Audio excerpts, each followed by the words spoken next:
Esse é o Vida Louca Mente Sã. Eu sou Rebeca Vilela, psicanalista e anfitriã deste podcast. Hoje, no início do programa, eu já quero agradecer aos meus apoiadores. Então, a Amanda Mendes, que é styling, a pousada Tia Sofia, na pessoa do Rachid Silva, que nos apoia aí desde o início do programa, e a Bonsoir Espaço de Saúde, que é onde eu me cuido, é onde eu faço minha musculação, met pilates e a yoga. E hoje nós vamos falar sobre a saúde da mulher, vamos falar especificamente sobre a menopausa e vamos entender com a doutora Alessandra Serávolo, que está aqui comigo. Bem-vinda, Alessandra. Obrigada.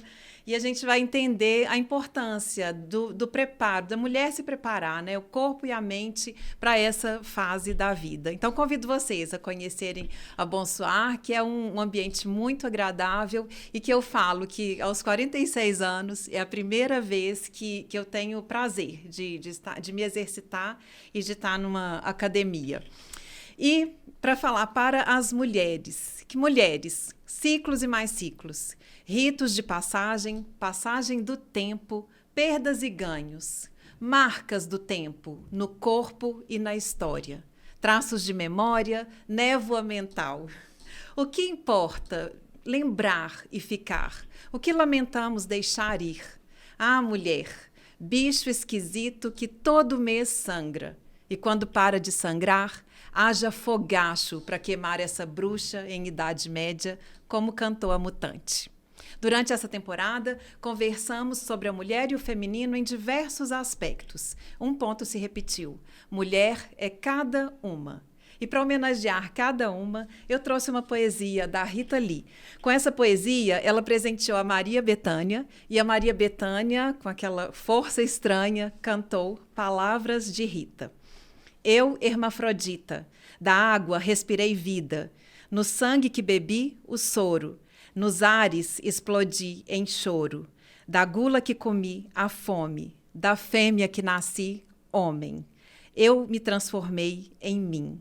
Do Deus que duvidei, o sim, das mortes que vivi, o além, dos vícios que virei refém, dos bichos que sou, felina, da velha que estou, menina. Eu me transformei em mim. É isso. Então, bem-vinda, Alessandra Serávolo. Doutora Alessandra é médica, ginecologista, obstetra.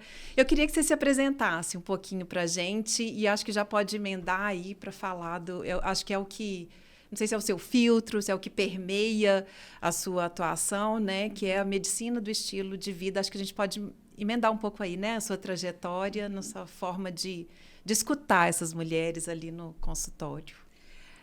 Rebeca, muitíssimo obrigada. Eu realmente estou muito feliz de estar aqui. Ai, que bom. Foi um convite assim, inusitado, mas que me deixou muito alegre. Que bom. Eu adoro falar disso, então, Sim. assim, eu acho que talvez o tempo até seja pequeno para tudo que a gente quer falar. Merece uma temporada, né? Meu nome é Alessandra, eu sou ginecologista. Uhum. Eu fui obstetra por 20 anos. E eu teve um momento que eu resolvi que a obstetrícia teve um tempo na minha vida de começar e terminar, e aí eu quis investir muito nesse cuidado da mulher, que é tudo que eu sempre fiz isso, né? Sim. Mas eu resolvi, então, escolher um nicho para eu trabalhar, e foi esse nicho de mulheres que a gente fala assim, de 40 mais, Sim. né? Mas a medicina do estilo de vida, na verdade, ela surgiu nesse momento de transição. E aí, a medicina do estilo de vida quando a gente encontra ela, fala, nossa, é tudo que eu imaginei que eu queria encontrar e achava que não existia, existe, sabe? Mas a medicina do estilo de vida, na verdade, ela é uma abordagem que a gente faz. E a gente faz dentro do que eles chamam de pilares, que, na verdade, são as dimensões da nossa vida. Então, são 6 pilares na MEV. A gente, né, assim, chama a medicina do estilo de vida de MEV, que esses pilares, eles são a alimentação, o movimento, a atividade física, sono, o manejo do estresse, os nossos relacionamentos sociais, não só relacionamento afetivo, mas o relacionamento familiar, social, de trabalho, e substâncias tóxicas.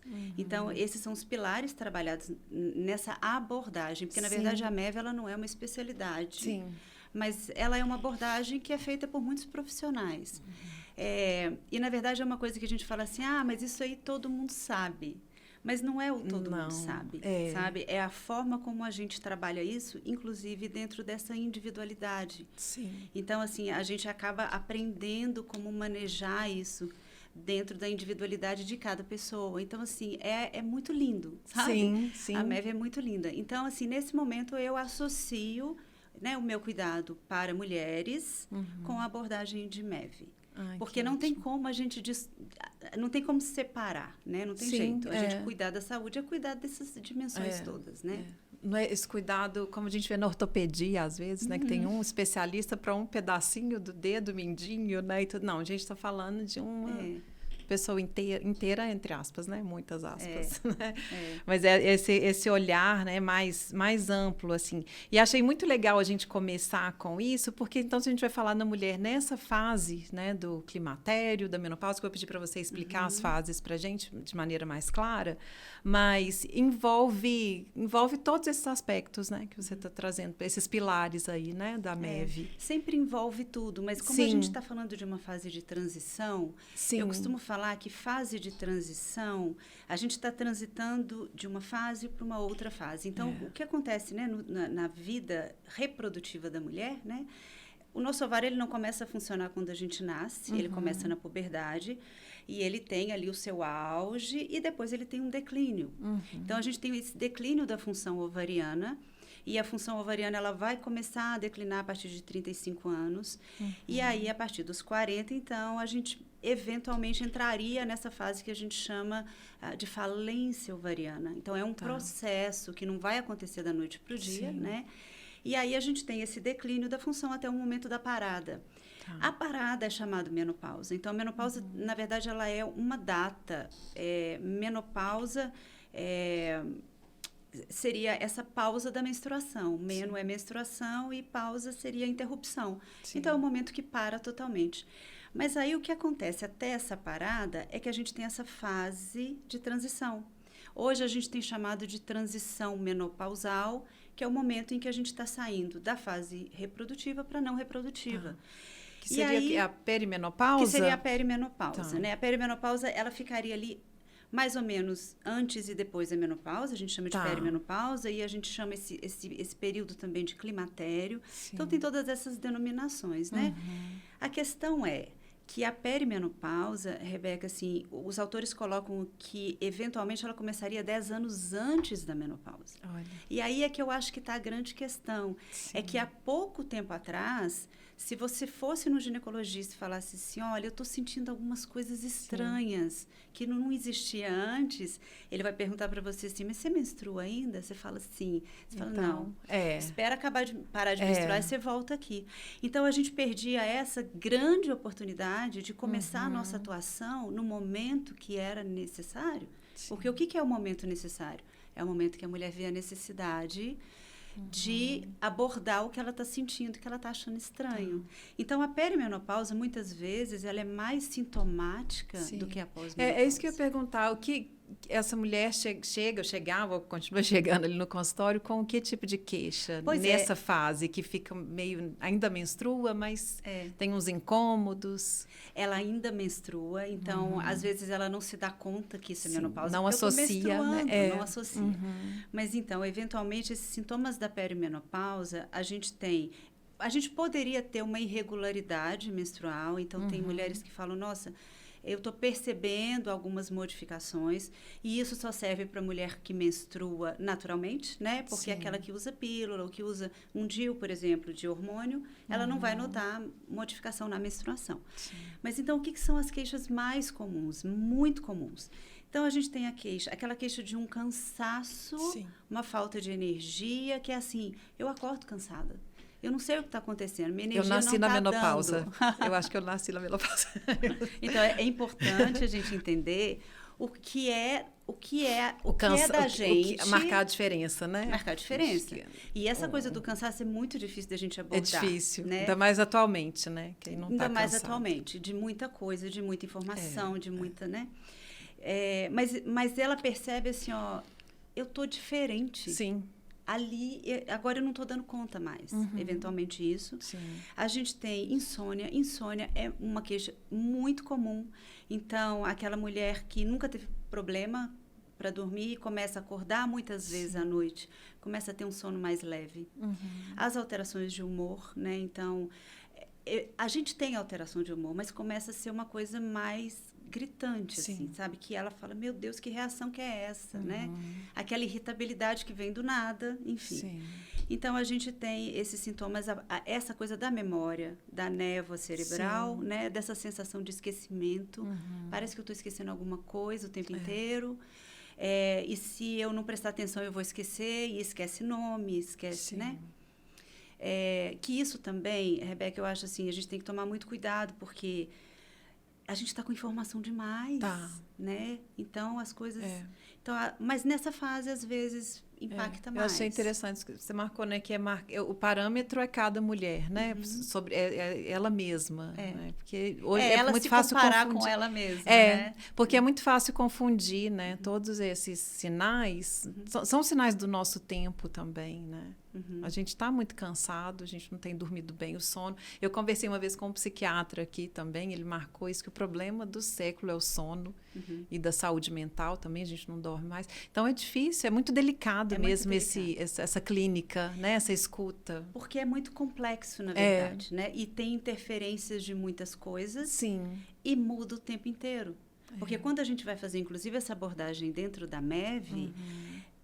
O que interfere nisso? Interfere...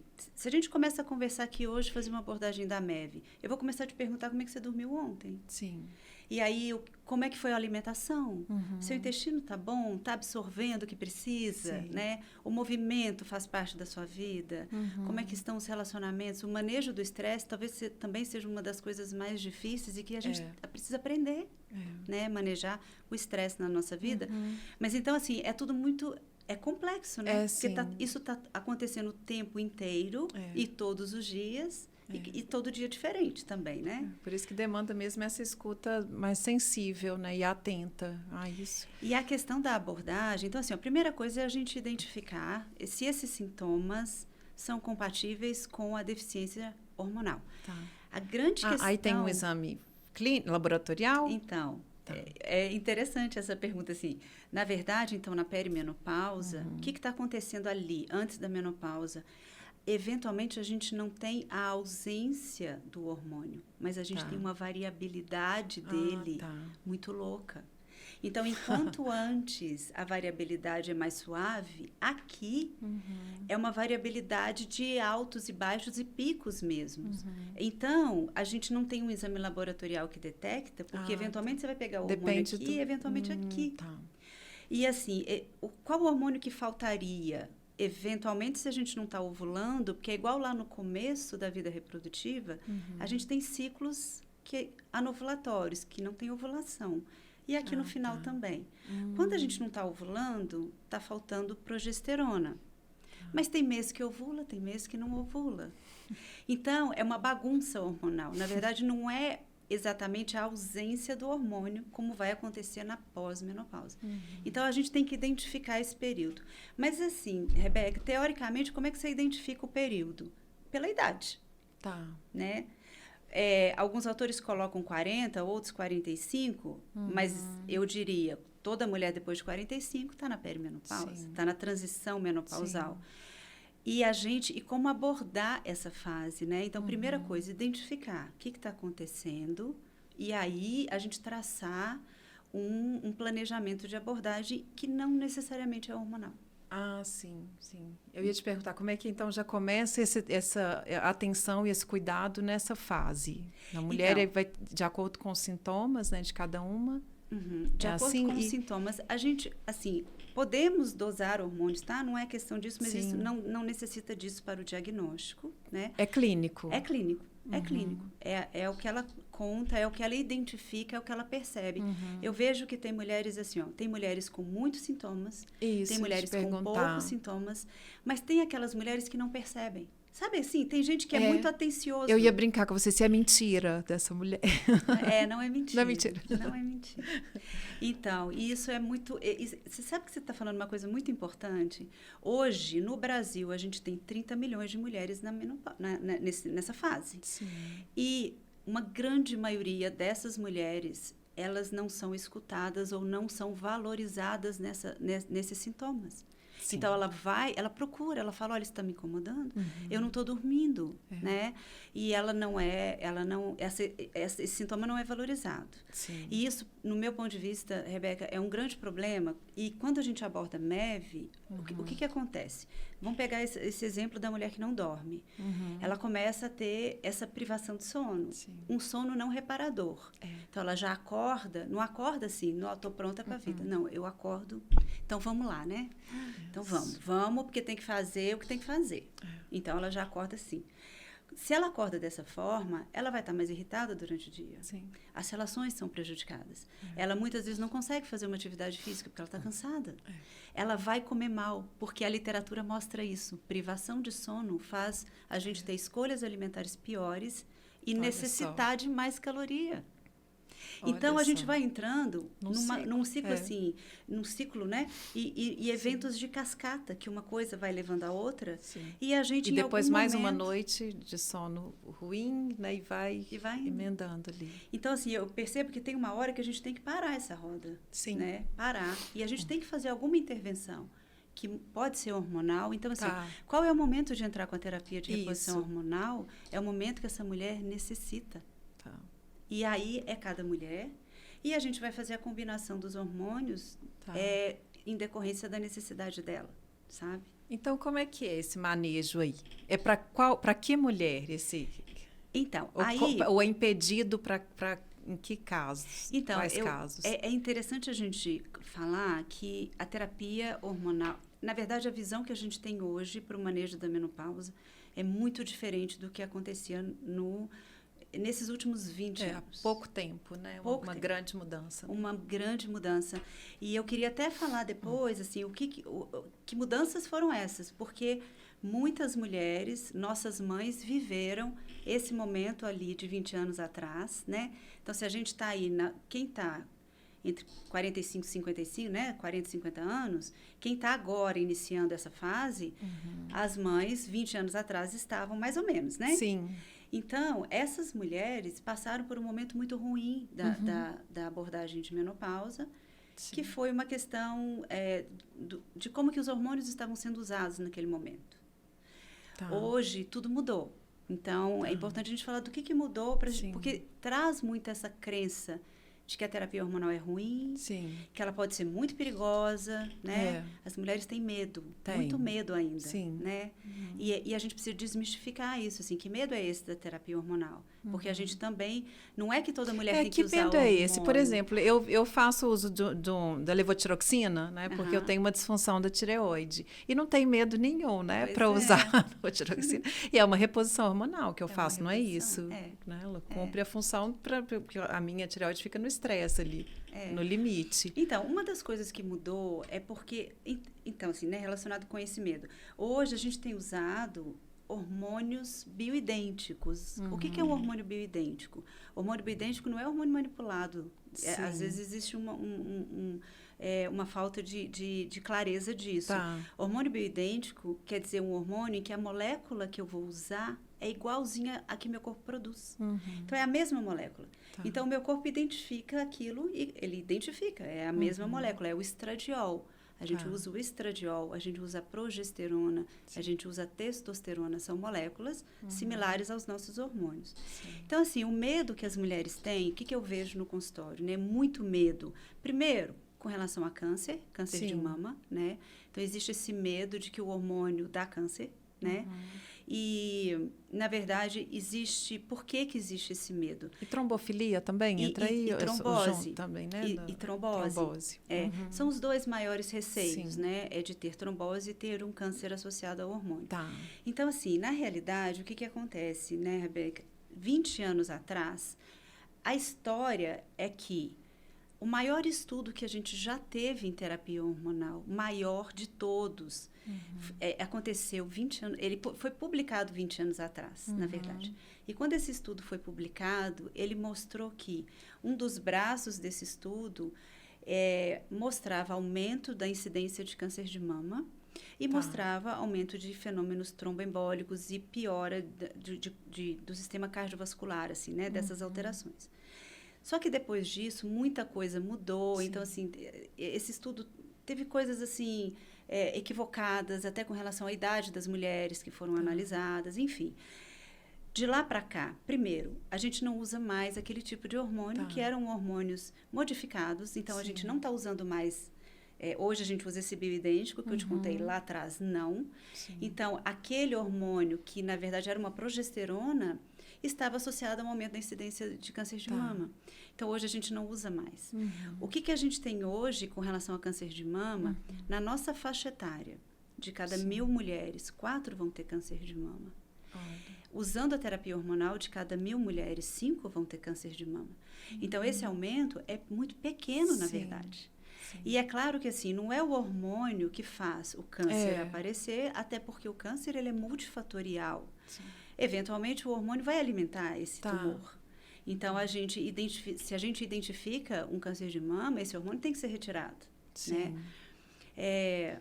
E hoje, eu vou te dizer que a gente faz uma terapia hoje com muita segurança, se a gente analisa bem essa mulher, a necessidade dela e o contexto dela, né? O contexto de saúde dela. Sim. E aí vai ter, por exemplo, no meu caso, eu tenho uma prima que teve câncer de mama e foi identificado assim que seria pela parte materna dela e não paterna. Porque na nossa parte paterna não tem mais ninguém. Pelo menos, né, até os avós, e antes que se tiveram, a gente nem sabe, né? Então, aí tá. Então, é esse tipo de avaliação que é considerado também. Então, na verdade, assim, história familiar não é contraindicação. Não é contraindicação. Não é contraindicação. A história, se você tivesse tido um câncer de mama, seria uma contraindicação. Mas na história familiar, não. Tá. Então, assim, o que acontece, né? Então, assim, quando a gente está falando dessa reposição de hormônio, para que eu vou dar o hormônio para uma mulher? Qual é a mulher que vai precisar? A gente vai dar hormônio para todo mundo? Não, nós não vamos, né? Sim. Então, a mulher, para quem que a gente vai dar o hormônio? Para a mulher que necessita dessa reposição. Para aquela mulher que está tendo sintomas e que a gente, dando o hormônio, a gente vai aliviar os sintomas dela. A gente vai tirar esses sintomas. E quais são os principais sintomas? Os principais sintomas, nesse então, caso? Esses da perimenopausa que eu te falei, e aí a gente tem os mais famosos, que são os vasomotores, que são as ondas de calor, os fogachos, suores noturnos. Né? Então, esses são os sintomas vasomotores que têm uma incidência, assim, né? 60% a 80% das mulheres vão apresentar. Uau. E essa é a maior indicação da gente repor o hormônio, na verdade. É alívio dos sintomas vasomotores, melhorar a qualidade de vida dessas mulheres. Nos casos de menopausa que acontece antes de 40 anos, ou às vezes antes de 45, a menopausa precoce ou prematura, que acontece antes do momento, porque assim, a menopausa, a idade média da menopausa é 51 anos, média. Mas a gente tem essa variação, de 45 a 55, se a mulher entra na menopausa, a gente fala a última menstruação, né? Sim. Se ela tem a última menstruação dentro dessa faixa, é normal. Antes disso, a gente chama de menopausa precoce ou prematura, e essa mulher teria indicação de hormônio, porque ela ficaria muito tempo sem o hormônio. E tem outro, eu queria só te perguntar aí, porque eu sei que o tratamento oncológico, ele antecipa a menopausa, ou é um pós-oncológico, como que é? Então. Tem um medicamento, não é, que é utilizado? Existem algumas formas, assim, a menopausa ela pode acontecer naturalmente, que é essa mulher em que o ovário dela vai parar. Sim. Eventualmente, existem alguns tratamentos que interrompem a função ovariana, como os tratamentos oncológicos, né? Sim. Então, a mulher faz um tratamento e aí o ovário dela para. Ou então, cirurgicamente, né? Eventualmente, se tira o ovário da mulher por alguma razão que necessite tirar, ela vai automaticamente entrar na menopausa.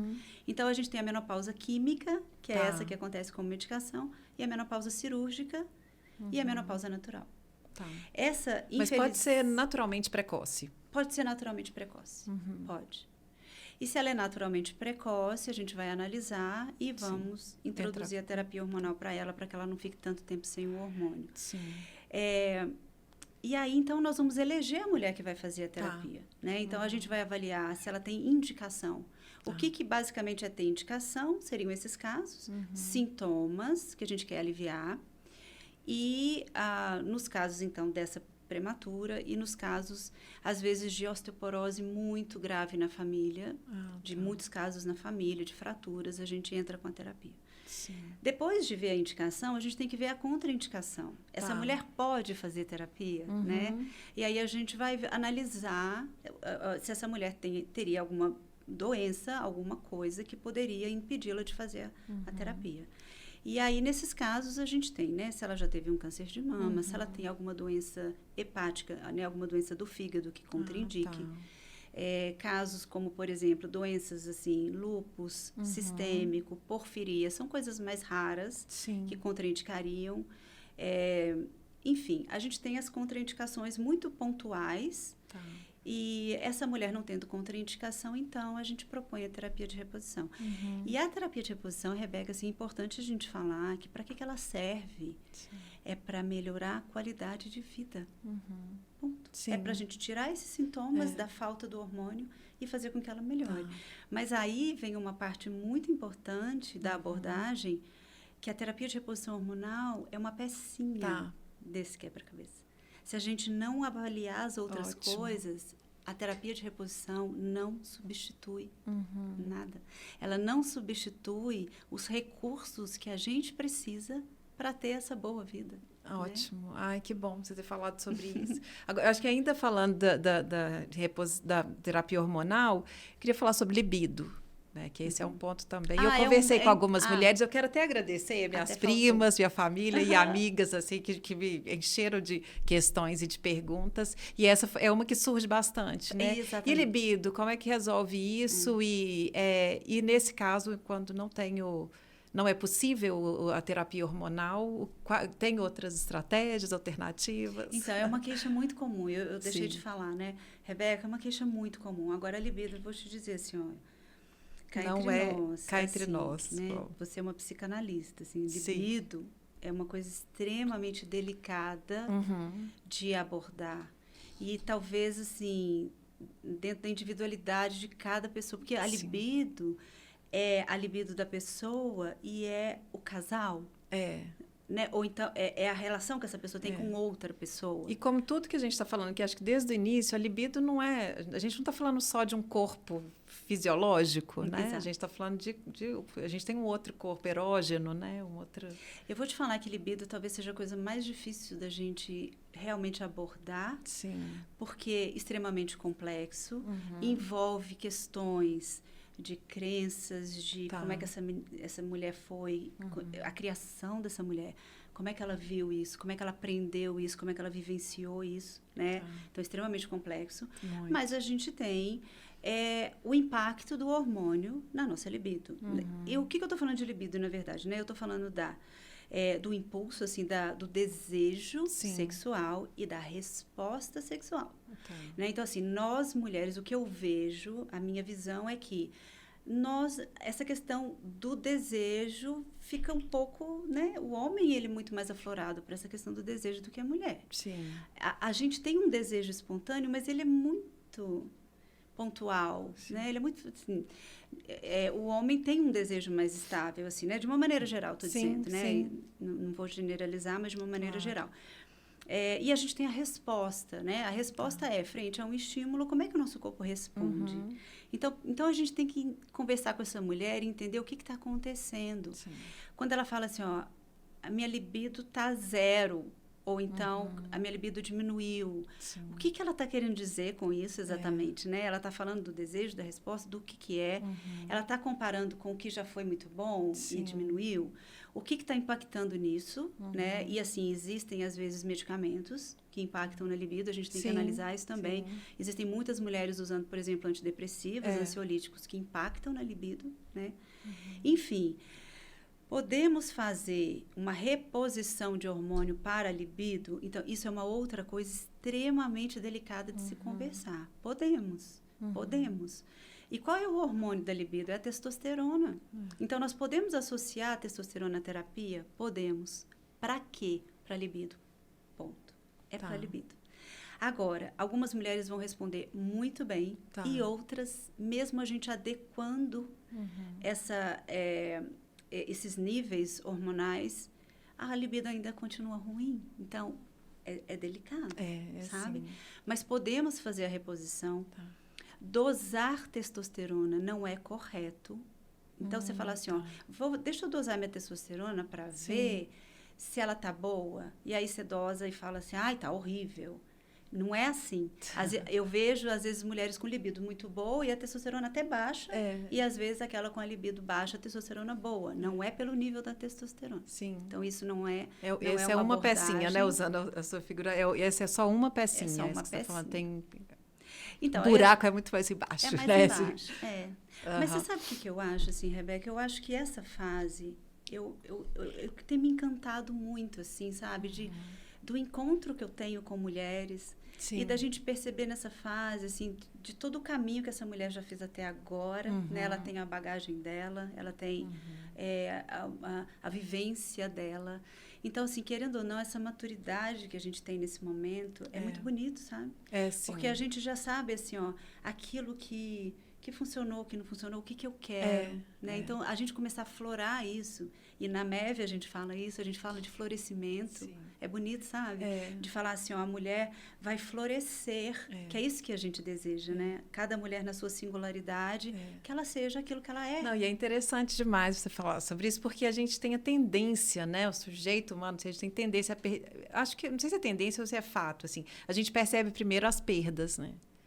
E a perda da juventude, na nossa cultura, é algo muito grave, né?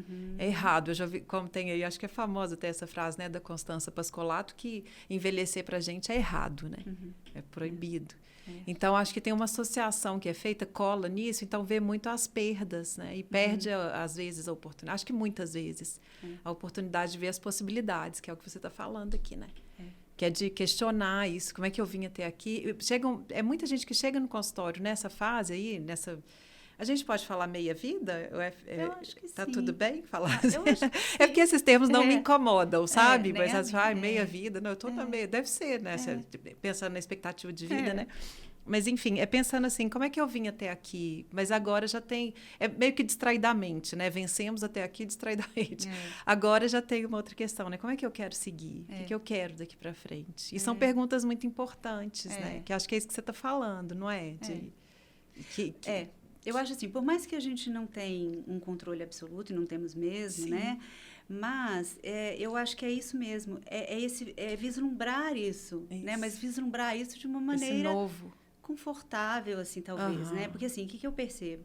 Realmente, essa coisa de envelhecer não é fácil, assim. Não é que não é... É porque a gente fica comparando, né? A gente fica apegado a quem a gente já foi, né? Mas aí eu acho que esse apego, por vezes, nos impede de vislumbrar esse tudo de bom que nós temos agora e que ainda tem por vir, né? Sim. Essa coisa da expectativa de vida que você falou, assim, o que a gente começou a falar muito, sabe, Rebeca, em termos assim de saúde, né? A nossa expectativa, a cada geração a expectativa de vida vai aumentando, graças a Deus, né? Então, a gente tem hoje, a expectativa de vida do brasileiro está beirando os 80 anos. Sim. Então, isso quer dizer que nós vamos passar 1/3 da nossa vida na pós-menopausa. Sim. Então, a gente tem que falar sobre isso. Como é que nós vamos passar lá? Porque as coisas vão mudar. Porque, assim, questão de hormônio, a hora que a gente fica privado desse hormônio, não é só sentir onda de calor e ter esses sintomas que eventualmente vão passar. Sim. É o impacto disso na nossa saúde. E nós estamos falando de saúde metabólica, nós estamos falando... Por quê? Porque a menopausa, ela piora. Ela piora o nosso sistema cardiovascular, porque o estrogênio, ele é cardioprotetor. Então, quando tira ele, a mulher começa a ter mais pressão alta, começa a ter mais risco de infarto na pós-menopausa. Então... E esse cansaço entra aí também, então? o cansaço? Se Nossa. ela estiver desenvolvendo alguma patologia, né? Sim, cardíaca. Eventualmente sim. Ou então, às vezes, uma resistência à insulina. Tá. Isso é a questão metabólica. Sim. Então, a gente tem uma piora metabólica na pós. Então, assim, a gente precisa abordar isso. Por quê? Porque nós estamos vislumbrando uma atitude que nós vamos tomar agora, mas olhando lá nos 80 anos. Sim. Como é que nós vamos estar lá? Né? E eu vejo que hoje, assim, a gente olhando para as nossas mães, vivendo, né, lá, eventualmente 70, 80 anos, a gente vislumbra e fala, opa, como é que eu posso fazer para eventualmente não ter aquela limitação? E daí eu estou falando muito de sistema ósseo-muscular. A gente tem falado muito de sarcopenia, que é uma coisa que não se falava antes, que eu não sei se você sabe. A sarcopenia é como se fosse a osteoporose no músculo. Sarcopenia é a perda da musculatura e da força muscular. Não é só perder o músculo em volume, é perder força. E aí nós estamos falando de uma mulher que quer carregar uma sacola, que quer levantar da cadeira, que quer tomar banho sozinha, né? Então, isso é uma coisa que a gente tem que vislumbrar agora. Então, isso tudo a gente tem abordado. A minha mastologista já há muitos anos, há muito tempo, que ela coloca... Ela foi a primeira a colocar a menopausa em perspectiva para mim e falando isso, porque eu realmente nunca fui dada a atividade física, sabe? Eu sou da rede, daquela camiseta, eu preferia estar lendo, sabe? Deixa quieto aqui. Então, ela falava, olha, você vai ver, na menopausa, né, nessa fase, você vai ver a diferença entre uma mulher que pratica atividade física e a que não pratica. E é isso, de fato. E é isso mesmo. Porque tem essa perda mesmo, né, dessa... muscular, dessa massa magra. Isso. A partir de 40 anos, então, a gente já começa a ter uma perda de massa muscular. E isso vai se acentuando com a idade. E se a gente não segura essa musculatura, é isso. Não é só a musculatura do volume que eu estou dizendo. Essa questão da força é muito importante. Você está falando de qualidade de vida, né? De conseguir... Para nossa independência, autonomia da mulher, né? Então, a gente precisa disso. Aí você fala assim, mas eu não gosto. Mas não é gostar. Não é gostar. É você fazer aquilo que você deseja manter, né? O vigor, assim, a gente precisa ter esse vigor físico. Então, assim, não tem como a gente falar de qualidade de vida sem atividade física. Não precisa ser a atividade física de academia, não precisa. Mas a gente precisa falar de movimento. Porque nós estamos num momento, né, assim, todo mundo trabalhando muito sentada o dia todo. E aí, na MEV, se a gente começar a falar disso, assim, tem uma literatura muito ampla que tem estudos mostrando o impacto de uma pessoa que fica 8 horas sentada trabalhando e não faz atividade física. E se ela faz 1 hora de atividade física, ela neutraliza esse impacto. Olha só. Então, assim, sabe, é muito E muitas vezes importante. essa atividade ainda é dentro de casa, né, hoje. A gente nem sai, nem se expor ao sol, né? A gente aprendeu muito com a pandemia, sabe, Rebeca? Assim, por exemplo, a questão do isolamento, tanto que isso é prejudicial para a saúde, a gente adoece com o isolamento, né? Então, assim, como que é importante a gente cultivar as relações. Então, isso entra também na abordagem. Que bom, que ótimo. Ai, fala disso, porque foi uma questão que apareceu também quando eu pedi as questões, que é da solidão. E também a gente pensando associado, assim, porque já veio, é uma fase que os filhos estão saindo de casa, né? Um recorte aí. Então, a gente fala dessa fase, né? Justamente isso, assim, dessas mudanças, né, que a gente tem. Às vezes, a mudança até da questão laboral, né, do trabalho dessa mulher. Existem estudos que mostram a mulher que trabalha em casa, ela tem um impacto muito maior. Olha só. É o que você acabou de falar. E isso é documentado, sabe? Só. A importância também, dos laços, né? Dos sociais. Dos sociais. Né? E dessa questão também, dessa vida que a mulher tem fora do ambiente da casa, né? Mas essa questão mental, Rebeca, isso é uma coisa assim que a gente precisa, às vezes, colocar assim um holofote nisso. É importante demais, né? Porque assim, essa questão justamente do isolamento, isso que você falou, os filhos estão saindo, eventualmente essa mulher ela está se deparando com problemas de saúde na família. Os pais envelhecendo, muitas vezes ela tendo que cuidar. Né? E outra questão cultural que é essa, né? Uma mulher que sempre cuidou e que muitas vezes vai ficar ali só nessa atividade, né? Do cuidado do outro e não faz suas amizades, né? Não cuida da sua vida social, de outras... Aí quando o filho sai de casa, como você está falando, os pais começam a adoecer, fica aquela mulher ali sem esses...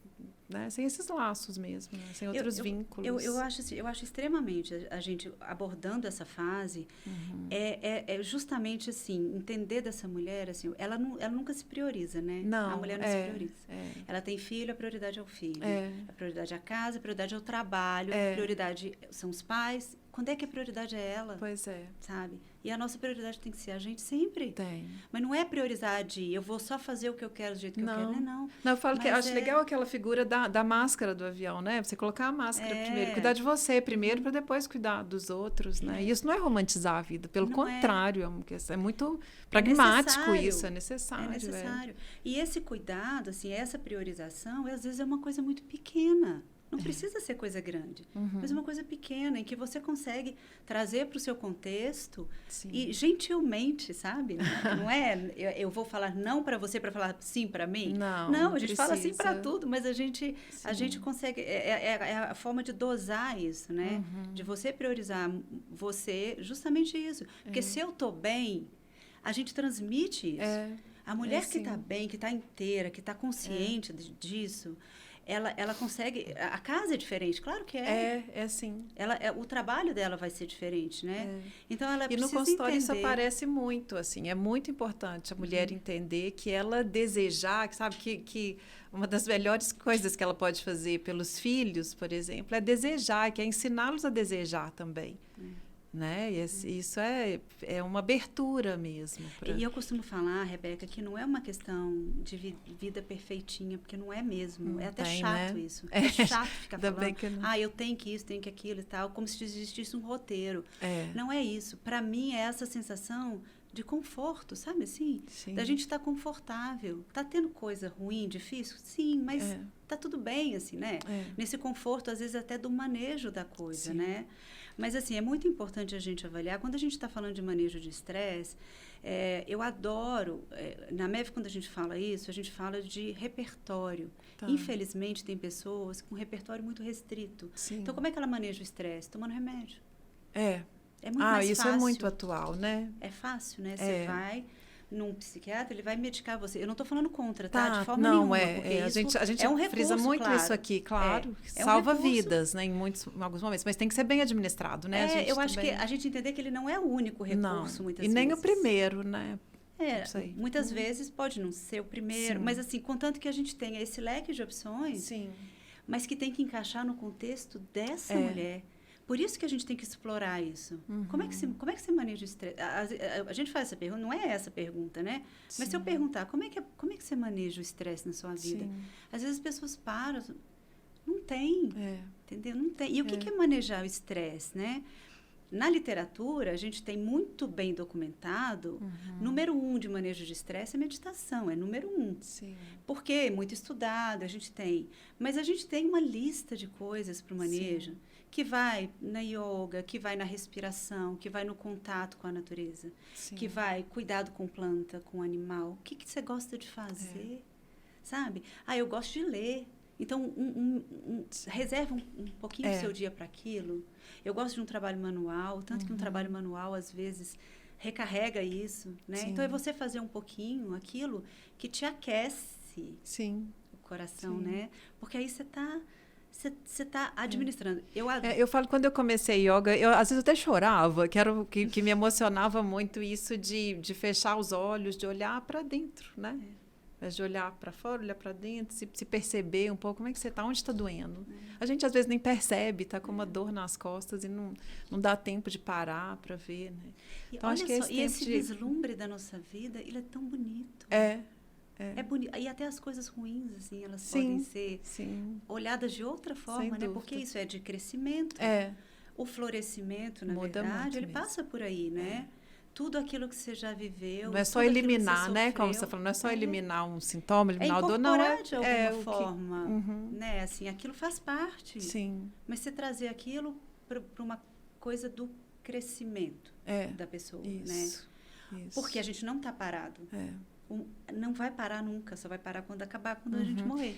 E a importância disso, eu tô pensando aqui agora e associando com o que você está falando, você falou sobre repertório, está falando sobre isso agora, é o que a gente aprende, né? Então, a importância dessa pausa e de se perguntar, que aí também vamos colocar aqui análise, terapia, né, acompanhamento psicológico, que é um momento para isso, né, para a pessoa se ouvir, né? Que é para perceber também o que foi aprendido até aqui, né? E eu acho que nesse ponto a gente podia até entrar um pouquinho nisso, que a gente aprende com quem a gente convive, com as mulheres que vieram antes de nós, o que é a menopausa, como se passa por esse período. A gente conversou um pouquinho antes de começar a gravar, né? Acho que a gente pode falar também um pouquinho sobre a TPM, que é um alerta que eu tenho vontade, sabe? Queria que te escutar sobre isso, que é... Porque eu vejo no consultório e em outros ambientes também, famílias já nomeando a TPM, já colocando a TPM assim, como se aqueles sintomas fossem vinculados, né, à puberdade da menina e tal. Então, eu queria associar isso aí tudo, né, gente? Eu ligar acho assim, sabe, Rebeca, eu acho assim, ó, o impacto dos hormônios na nossa vida, né? Então, assim, a gente tem um ciclo hormonal, um ciclo menstrual, em que a gente tem essa dança dos hormônios, né? Um hormônio que aumenta, que diminui. Achei bonito pensar nisso como uma dança. E na verdade, assim, ó, quando a gente vê, se você pega um ciclo menstrual, a primeira fase do ciclo é a fase da primavera-verão, né? É linda, que eu tô feliz da vida, a vida é muito boa e tal, você ovula, uhul, e depois que ovula, você vem o outono e inverno, entendeu? Então, você vem. Então, a gente faz, às vezes, essa associação com as fases da lua, com as fases, é isso que eu estou falando como é que fala, das estações, para a gente entender que a vida é isso, né? É um subir e um descer, é um recolher, um expandir, né, e tal. Mas aí existe essa coisa de querer viver o verão, primavera o tempo inteiro. E aí a hora que vem aqui, a gente não sabe lidar, sabe? Então, assim, ó, esse impacto dos hormônios existe? Existe. Ele é real. E tem mulheres que sofrem muito. E tem outras que é tudo de bom. A que a gente estava falando existe sim, e isso é documentado. E culturalmente também. Né? Várias culturas de como que é visto isso. Mas aqui, assim, a forma como a gente viu a nossa mãe, a nossa avó lá, sofrendo, reclamando... né, assim, lamentando muito isso, a tendência é dessa menina repetir também, né? Então, ela já vem com isso de que já sei o que me espera, então eu vou corresponder a isso aí. Mas eu acho que talvez a gente... Vamos vislumbrar isso aí. E vamos viver ou aqui. Então, assim, a gente, às vezes, é essa dificuldade de lidar com... Isso não é um negativo. É lidar com a hora dessa retração. Se ouvir também, né? É igual puerpério, sabe? É igual pós-parto, assim. Aquilo ali é momento de recolhimento. Você tem que estar com o seu bebê. O blue puerperal, ele é necessário, entendeu? E assim, tudo bem você viver aquilo ali, e tudo bem você chorar, e tudo bem. Você não tem que estar feliz da vida. O tempo todo. Eu queria tanto esse bebê e agora eu não estou sentindo isso. Existe até uma culpa ali, sabe? Demais. Assim. Então, assim, tem muita coisa da mulher pra gente depurar, né? Muita, sabe? Muita. E aí vem a perimenopausa e que, assim, essa mulher, ela precisa ser olhada, ela precisa ser ouvida, ela precisa ser vista, sabe? E até nessa dificuldade que ela está tendo. E como que nós vamos ser rede de apoio? Porque a questão é essa. Precisamos de rede de apoio. Maravilhoso você falar isso. A gente precisa de rede de apoio quando a gente é adolescente, quando a gente tem neném, todas as fases da vida. Então, eu falo assim, nessa fase, quem é que é a sua rede de apoio? Pois assim, a minha terapeuta, eu faço terapia a vida inteira, eu preciso da minha terapeuta. Ela é minha rede de apoio. Né, para eu colocar essas coisas. A gente precisa de rede de apoio da amiga que você vai ligar para ela. Né? Você precisa dos seus, eventualmente, do seu ginecologista, do seu clínico, do seu psiquiatra. Isso tudo é rede de apoio, né? Porque a gente não tem que dar conta sozinha. E o que você percebe nesse ponto aí no consultório? O que você escuta dos companheiros, as companheiras, quem tem mulheres companheiras estão junto aí, né? Mas quando são homens e os familiares... O que você tem percebido? Né? A gente falando de tanta mudança dos tempos, tem uma abertura maior, assim, então, não é, ou ainda é a mulher louca, histérica? Não, eu acho que tem de tudo, né? Assim, eu realmente acho que a gente não tem que generalizar as coisas, mas eu acho assim, o que eu percebo? Isso. Eu percebo que, primeira coisa, eu acho que tem que partir dessa mulher, primeiro o entendimento do que está acontecendo com ela. Então, entender, a gente falar sobre isso, é muito importante falar disso. Vamos falar disso, o que está acontecendo. Para que essa mulher entenda e depois para que ela compreenda e que ela consiga colocar isso, sabe? Eu falo assim, às vezes falta muito diálogo, né? Assim, a gente precisa falar, a gente precisa falar com o nosso parceiro, olha, deixa eu te falar, tá difícil demais. Eu tô com essa dificuldade. E não a mulher ir lá resolver, vai lá resolver seu problema e depois você volta, né? Eu acho que é parceria. Eu acho, assim, que tem de tudo. Ainda tem homens muito fechados e tem homens que já estão se abrindo, né? E vislumbrando, e escutando essa mulher, né? Sim. Esse homem também teve uma mãe, teve uma avó, tem uma irmã, né? O que esse homem também pensa da mulher? E essa parceria vai fazer toda a diferença. E até acho que especialmente na relação sexual, né? Nesse encontro com o sexo ali, né? No casal, né? Eu não sei, Rebeca, se assim, essa é a fase... Agora também é o que você está falando, desde sempre aqui, né? Que isso deve acontecer desde o início, né? Dessa vida a dois, dessa parceria aí, né? E a gente também não descarregar no outro, né? Aquilo é difícil, né? É difícil, assim, mas isso terapia, para não descarregar no outro. Indica-se terapia para você se implicar, né? Saber o que é meu, o que é do outro e as expectativas também, né? Não é o outro que vai resolver. Olha, adorei isso que você falou. Primeiro a gente se ouvir, cada uma se ouvir, saber de si, né? E aí vai buscando, encontrando ali uma forma de se posicionar, né? E de trazer essa conversa. Inclusive, nessa parte da sexualidade e tudo, eu acho que, assim, é um momento muito favorável, sabe? Sim. Porque envolve essa maturidade daquilo que eu... pelo menos daquilo que eu não quero, daquilo que eu não gosto. De repente, a gente já começa, né? E já começa a aflorar. Porque essa questão da sexualidade, assim, o que acontece? A mulher, existe uma tendência dela atrelar a sexualidade dela ao homem, muito. Então, é o jeito que o homem quer, quando ele quer, do jeito que ele quer.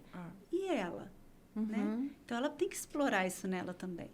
Mas, assim, eu costumo falar que, não sei se é porque é a fase que eu estou vivendo. Não sei se é porque eu estou muito envolvida com isso, a coisa que eu mais estudo, que eu mais escuto, mas eu acho que eu vislumbro, assim, uma fase de muita oportunidade para a mulher, sabe? Nós estamos numa fase muito favorável, quem está vivendo isso agora. Porque a gente vem dessa coisa nebulosa aí, da reposição que foi. E a gente agora, parece que a coisa está mais clara para a gente, sabe? De muita oportunidade mesmo. Então, assim, acho que a gente está com a faca e o queijo na mão para a gente viver essa fase, assim, a melhor fase que a gente pode. E é o que você disse, hoje a gente fala sobre isso, né? Porque há um tempo era proibido, né? Quase que um tabu, porque era falar de envelhecer, né? Acabou a vida, né? Já não tem mais a reprodução, né? É claro que, assim, não estou simplificando e nem estou querendo ser a Poliana, né? Tudo bonito, não é assim. Mas é a gente começar a dar para essa mulher esse terreno para ela começar, né? Tipo, envelhecer. Mas o que é o envelhecer? E, de repente, o que ela tem da ideia na mente, às vezes ela olhar e falar, não está batendo. Porque a gente, aos 50, a gente está se sentindo assim.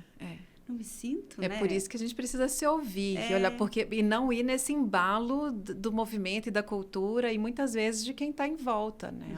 A minha história nunca aconteceu antes, né? Exatamente. Então, a minha história é a primeira vez, como que ela vai ser vivida? E muitas vezes a gente vai mesmo na massa, né? É assim. A gente escuta muito, né? Sabe como é que é, né? Depois de tal idade, a gente já não quer muito sexo mais e tal. A gente é muita gente. É muita né? gente, Quem é que não quer? Você não quer mesmo? Né? Isso envolve tantas... Então, acho que é sempre colocar questões, né? E você? Você? Não, estou perguntando sobre você. Né? Não é sobre a gente. Né? Todo mundo. E aí, quando a gente vai nessas perguntas, né? Mas e você? Mas e você? Você vai levando essa mulher, e na verdade não é a gente, não, é ela mesma, claro. Mas você vai conduzindo, você vai indo com ela para esse lugar confortável. Porque a hora que é você, pronto, eu estou confortável. Eu não estou indo pelo aquilo que me falaram, ou aquilo que tem que ir, ou que se espera de mim, não. Sim. É aquilo que está vindo daqui. Então, é muito lindo. Sim. Então, assim, abordar essas coisas, então, assim, para essa mulher, o que está sendo mais difícil? É a questão da libido, né? São sintomas físicos, o que é? O que a gente pode traçar como um plano para fazer esses ajustes que a fase pede? Ela pede ajustes. A gente precisa ajustar. E quais são os profissionais? Ou é o ginecologista? Então, ou não, ginecologista? muitos profissionais. Assim, Endócrino? Na verdade, vou puxar a sardinha para o meu lado. Eu acho que quem mais entende de hormônios femininos aqui, eu acho que é o ginecologista. Sim. Né? Então, nessa reposição, eu acho que tem que ter... A mulher já está acostumada a ir no ginecologista, né? Então, ela vai fazer... A gente tem uma abordagem para essa fase, né? Então, a gente tem a rotina dos exames. Então, a rotina de rastreamento, que a gente fala, né? De câncer de mama, de câncer de colo de útero, câncer de intestino, enfim. E aí, essa abordagem hormonal. Essa outra abordagem, que eventualmente você vai olhar como é que está a sua saúde, como é que está a sua tireoide, né? Como é que está a sua glicose, seu colesterol, como é que está a sua saúde metabólica. Então, eventualmente, ela vai fazer com um clínico ou com um endocrinologista, né? Mas isso precisa ser olhado, ou com um cardiologista. Né? Então, a saúde cardiovascular precisa ser olhada. E a gente tem que levar muito em consideração o histórico familiar dessa mulher. E aí é uma coisa importante, Rebeca, eu falo muito para as minhas pacientes. Cuidado, isso não é uma sentença. Ah, minha mãe é hipertensa, também eu vou ser também. Não, né? Sim. Calma, então vamos analisar. A gente vai considerar a história familiar, mas a gente considera, mas isso não é determinante. Tá. Então, a gente tem que fazer toda essa avaliação, né? E, eventualmente, ela vai fazer aí um controle anual com um ginecologista, não sei, né? Cada mulher deve encontrar a sua forma, sabe? Sim. A gente tem a ver aquilo... com os sintomas também, né? Que vai demandar uma terapia e um tratamento quando a gente específico. entra com a terapia hormonal, algumas mulheres de cara vão dar muito certo e é aquilo, mas muitas vezes, e eu vou te falar que na maioria, quando a gente individualiza, a gente vai precisar de ajustes. Porque a gente tem muitas formas de fazer terapia hormonal hoje, né? E a gente associa, então a gente vai usar o estrogênio, a gente vai usar a progesterona, eventualmente usar a testosterona. E como que nós vamos combinar esses hormônios? Então, às vezes, ela precisa de mais visitas, né? Sim. E tem tudo que a gente já falou até agora, o momento de entrar com a terapia, né? O momento de como é que nós vamos conduzir isso, cada mulher vai ser de uma forma. Por isso que é importante estar ali, né? Nesse acompanhamento. Eu estou tentando pensar aqui se é alguma coisa que é importante a gente... Mais, né? Junto disso tudo. Acho que os sinais, a gente falou, essa questão dos cuidados, a alimentação, né? Está aí junto da atividade física. A alimentação... Tem algo específico, assim, para essa... Na verdade, assim, ó, o que é... Aquilo que eu comentei com você, assim, o que a gente vislumbra muito... É igual eu falei, assim, a gente precisa de ajustes, precisamos, né? Essa fase, a mulher aos 50, a gente tem um olhar para 50 diferente dos 30, dos 20 e tal. Então, essa mulher, a gente está pensando nessa questão também da constituição, uma coisa que incomoda muito a mulher, né? Ela começa a ter acúmulo de gordura abdominal. E isso não é só uma questão estética, é uma questão de saúde metabólica, porque quanto mais gordura na região central, maior o risco metabólico. Então, o que a gente precisa favorecer? Que essa mulher segure a massa magra dela. Então, a alimentação... Primeira coisa, assim, a alimentação, a gente tem que entender que a alimentação é o que traz o nutriente que o nosso corpo precisa, né? Então, a gente tem que ter uma alimentação nutritiva. Agora, o que eu estou precisando nessa fase? Então, a gente vai precisar de proteína, a gente precisa, eventualmente, suplementar alguma coisa, vamos olhar para isso. A gente vai precisar de cálcio, precisa de vitamina D, então a gente precisa pensar nessa questão corporal também. É como eu estou te falando, assim, são ajustes que a gente necessita fazer, né? Então, a gente trabalhar isso com essa mulher, sabe? Para ela conseguir montar isso aí. Que não precisa ser rígido, mas entender que precisa fazer mudanças, né? Sim. Eu estava percebendo, assim, a questão das mulheres que não vão fazer terapia de reposição, por exemplo, porque, assim, é como eu falei, o hormônio, ele compõe. Mas e se ele não tiver? Se ele não tiver tudo bem, nós vamos tentar minimizar os sintomas de outra forma. Então, a gente tem outros medicamentos para a gente trabalhar quando necessário, mas estilo de vida impacta muito nos sintomas de menopausa. Muito. Então, às vezes... Eu ia te perguntar também sobre rotina aí nesse meio de... mudanças na rotina para uma adaptação também. Mas fala que eu te... Não, eu acho que é essa questão. Como é que nós vamos montar isso para essa mulher, né? Então, assim, a gente tem estudos mostrando que estilo de vida, como foi o impacto disso, no geral, para os sintomas climatéricos.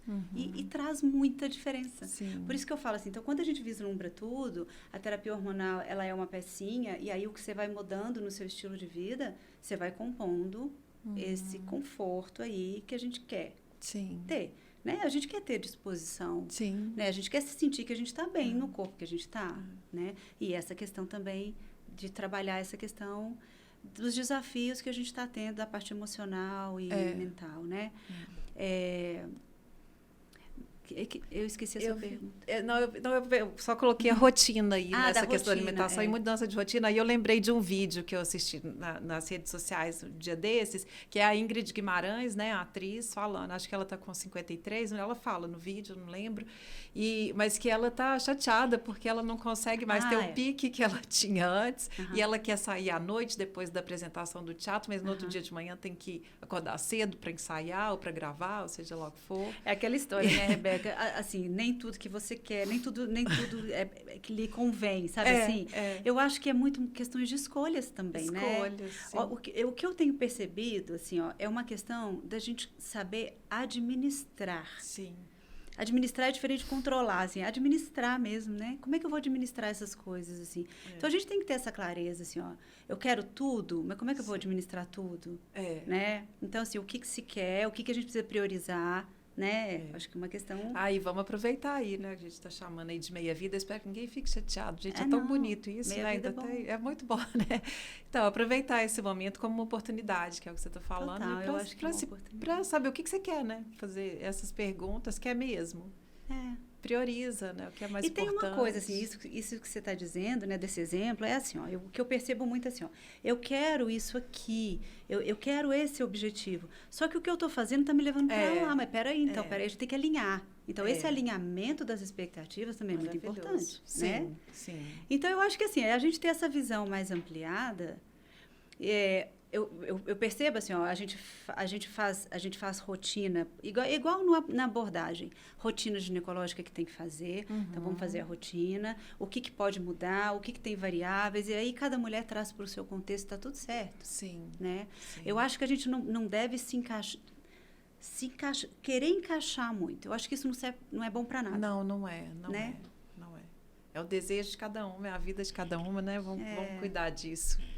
Dentro da realidade. Tá aí a beleza disso, dessa singularidade. E dentro da realidade, achei legal você falar isso, porque eu estava pensando o roteiro, né, e esse programa, e a gente está falando de um recorte, né? Aqui, acho que acaba aqui no programa, quem tem acesso a ele, apesar dele, né, tá no YouTube para todo mundo, mas a gente sabe que tem um recorte social, né? Que tem as interseções ali que são importantes até para essa vivência de cada mulher, né? Tem muitas mulheres que não têm essa possibilidade desse cuidado, né? Isso. Acesso a isso, e que você fala, você tem que praticar atividade física, ela acorda às 4 horas da manhã, porque às 5 tem que deixar filho com o vizinho ou na creche ou para ir trabalhar, e chegar à noite e pegar filho e lavar roupa e fazer comida para o dia seguinte, né? Isso. Então, mas ainda essa mulher, Rebeca, com uma rotina às vezes tão difícil, tão pesada, porque não é questão do tempo. É um modo. É um modo. Né? É um modo. Ótimo. Então, isso que eu acho que isso que é bonito, assim, não é aquilo que me falta, que eu não vou ter, né? Não. É dentro daquilo que eu já tenho. Quais são as possibilidades, de ajustar o que pode mudar que eu já e faço. ajustar ali na sua realidade. Quando a gente fala de ajuste, não é mudança. Se eu falo para você, nós vamos ter que mudar, você já fala, nossa senhora, mudar não. Mas ajustar aquilo que você já está fazendo, fica mais leve, entendeu? Não precisa ser. Mas então eu não tenho acesso, mas acesso à informação a gente tem. Isso a gente não pode falar que não tem, porque praticamente, né? É claro que está público aí. Está público. E assim, claro, a gente, no geral, né? A gente tem o acesso à informação. Sim. E aí a gente tentar, com aquilo que eu tenho, o que eu posso fazer. Né? Assim. alguma coisa a gente pode fazer sempre. E as mudanças estão acontecendo. Assim, a gente tem a terapia hormonal agora no SUS, né? A gente tem agora, por exemplo, os exames, né? Não cabe a gente falar aqui, mas, por exemplo, esse rastreamento de colo de útero, que entrou agora outro exame, de mama, que a partir de 40 anos a gente já pode fazer. Então, assim, as coisas vão, né? Assim, não pensar naquilo que não tem, mas vamos pensar naquilo que a gente já tem. Como é que a gente pode trabalhar com isso? Buscar por isso, né? As políticas públicas, para que realmente todo mundo tenha acesso, né? Cada vez mais. É importante. Eu não sei se... É isso mesmo. Eu acho que é isso. Não sei se a gente deixou de falar alguma coisa muito importante aqui. Sim. Tem mais alguma coisa? Roteiro? Eu acho que a gente passou por ele todo de um jeito muito gostoso, muito agradável. Você é ótima, muito obrigada. Imagina, obrigada. Você foi indicada, né? Que eu pedi nas redes sociais. Leva Alessandra, achei isso muito bacana. Você podia deixar também o seu contato, né? E você fala sobre isso também no Instagram, não é isso? Eu falo pouco, Rebeca. Assim, eu falo pouco porque, assim, eu vou te ser honesta, assim, me falta muito tempo, sabe? Sim. Eu até gostaria de falar, mas eu não consigo. Não estou conseguindo dar conta de tudo. Mas meu nome é Alessandra Cerávulo, né? Eu tenho uma página, lá no Instagram é doutora Alessandra Cerávulo, e assim, quem quiser fazer, né, e tirar dúvidas, assim, tem os contatos. Mas eu estou super disposta a contribuir. Que bom. Para tirar dúvidas de todo mundo. Voltar, porque realmente é muito assunto para a gente falar também sobre a medicina, né, do estilo de vida, que acho que isso a gente, né, você falou, se aplica a todas as especialidades, né? E a medicina do estilo de vida, ela, assim, porque assim, você fala assim, não, mas isso a gente já sabe. Não, na verdade, a gente sabe. A gente sabe o que tem que fazer, né? Sabe. Dormir, fazer atividade, a gente sabe. Na verdade, o que é a lição sabemos de cor, né? Só falta aprender. Mas o que é muito bonito, o mais bonito da MEV, no meu entendimento, assim, é a gente trabalhar a ciência do comportamento. E aí entra muito nessa questão da psicologia também. Sim. Porque a gente usa a ciência do comportamento, de como é que a gente funciona, né? Como é que a questão do hábito, como é que você desfaz de um hábito, como é que você adquire um hábito, né? Então, assim, como eu te falei, a literatura aí você individualiza, é muito vasta, né? Você fala, individualiza, porque aí é cada um, né? Aí é cada um, né? Mas a gente já sabe, assim, né? Como é que um hábito é formado, isso serve para todo mundo, né? Então, ter esses conhecimentos é muito legal. Ai, que bom. Vou querer ouvir mais sobre isso.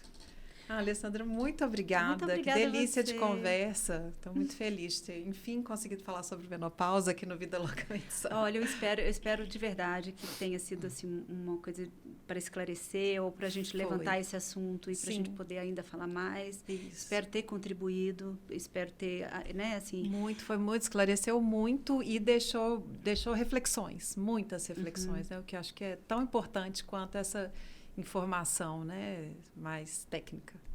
Eu sei que as mulheres têm muita dúvida, a gente tem muita dúvida, né, hoje também, do mesmo jeito que a gente tem muita informação, ter muita informação nem sempre é bom, porque, né, a gente não sabe exatamente. Sim. Mas, enfim, e outra coisa importante, assim, como a gente tem muita gente falando hoje, a gente tem também onde procurar, né? Então, assim, a gente tem desde... Fernanda Lima, que tem um podcast só de menopausa, né? Assustador até, né? Meu Deus.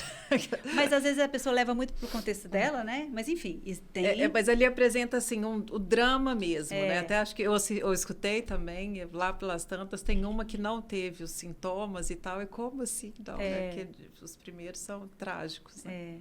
Mas então, a gente tem desde isso, né, que até traz uma coisa assim mais gostosa, mas a gente também onde conseguir informações que às vezes são informações mais técnicas que as mulheres também querem, né? Então a gente tem as federações, então ótimo. Enfim, se alguém quiser mais informação, eu quero ler sobre isso, eu quero uma diretriz, a gente tem isso. Sim. Então, a gente pode também disponibilizar muito material, né? Tá, e aí tem, no seu Instagram, fica sabendo mais sobre isso, onde encontrar. Você sabe me falar aqui agora, dar essas dicas. Por exemplo, a gente tem a SOBRAC, que é a Sociedade Brasileira de Climatério. Olha, e a gente legal. tem o NAMS. O NAMS é a Sociedade Norte-Americana de Climatério. E o NAMS é interessante porque lá tem artigos. Então, quem gosta muito de ver essa parte, Sim. e tem isso para o público em geral. Então, tem coisas muito interessantes ali. Tem questionários que se pode colocar para a gente ver assim, peraí, qual que é meu nível de sintoma? Muito dos vasomotores, então a gente tem isso. Então, essas duas sociedades, tanto aqui quanto a SOBRAC, tem informações muito boas, muito mesmo. Ai, que bom. E tem cartilhas, né? Essas cartilhas. Agora, dia 18 de outubro, é Dia Mundial da Menopausa. Então, justamente, eu acho que a SOBRAC fez cartilhas. Eu vou colocar isso lá no meu Instagram para mostrar para todo mundo. Legal. Que são cartilhas falando justamente porque esse ano eles elegeram a medicina do estilo de vida como um tema. Que ótimo. Então, cada ano tem um tema. Então, isso casou perfeito. Muito bom. Eu fiquei muito feliz. Eu até fiz um videozinho falando tanto que eu estava feliz disso, de menopausa e estilo de vida. E aí, eles fizeram as cartilhas dentro do estilo de vida para as mulheres no climatério. Que ótimo. Então, já coloca lá. Vou colocar lá para ver e ter acesso também. Alessandra, obrigada demais. Obrigada, volte sempre. Obrigada. A gente vai continuar essa conversa. Vamos. Tá bom. Obrigada, pessoal. Até a próxima.